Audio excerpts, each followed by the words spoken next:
I think Bernie has less comfort in talking about race period. And to me it's really wild because while the media is talking about his policies as race neutral, they totally have a disproportionate impact on people of color. So, it's like if you eliminate all student debt, that's like over $1 trillion. Black women have more student debt than anybody else. So that's like actually a black policy, but he doesn't always talk about it that way.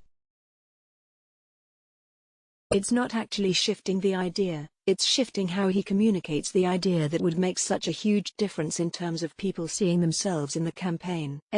That's on us too. We have to let people understand that climate justice is a black issue, education is a black issue.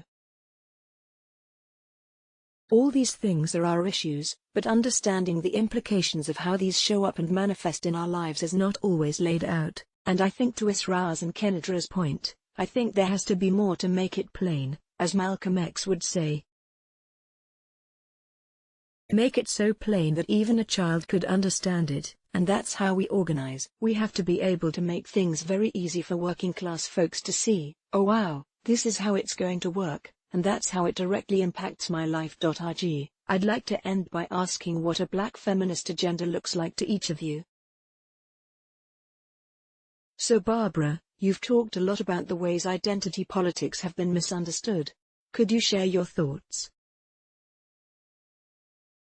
BS, to me, a black feminist agenda is really about global justice and looking at any issue that destroys people's lives, that detracts from people's well-being, that hurts and harms people. So not having all these undeclared wars around the globe, to me that's a black feminist issue.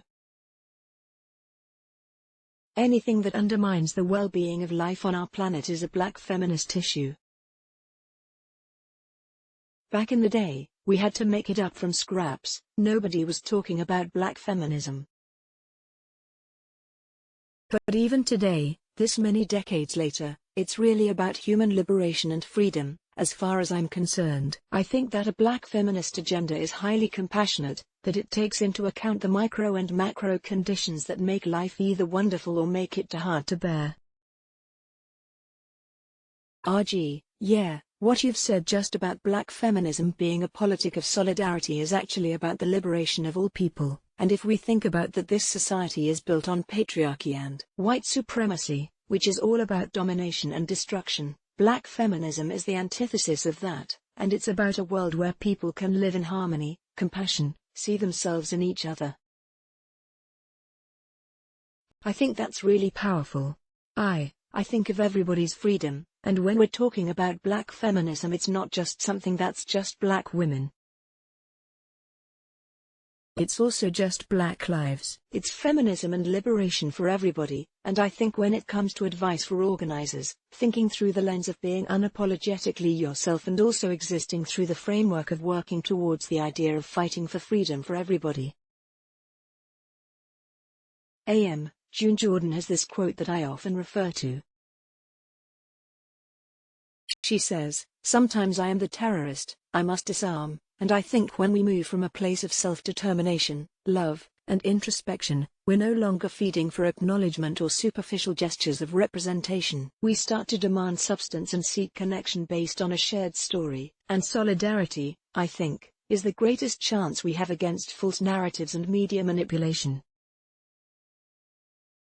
And so in order for justice and healing to take place, we have to name, as black women, we have to name the root of our sorrow and our suffering, and in naming them we can find agency and fellowship with others who have suffered and who have sorrow, because our solidarity is about how we have endured together. So the last thing I'll end with is Assata Shakur, and she says that women can never be free in a country that is not free.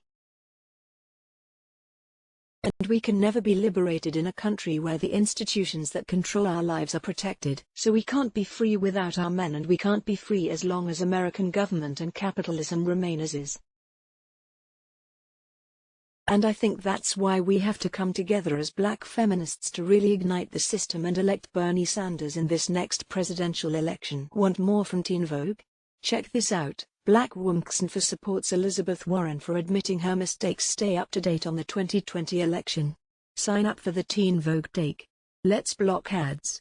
Why?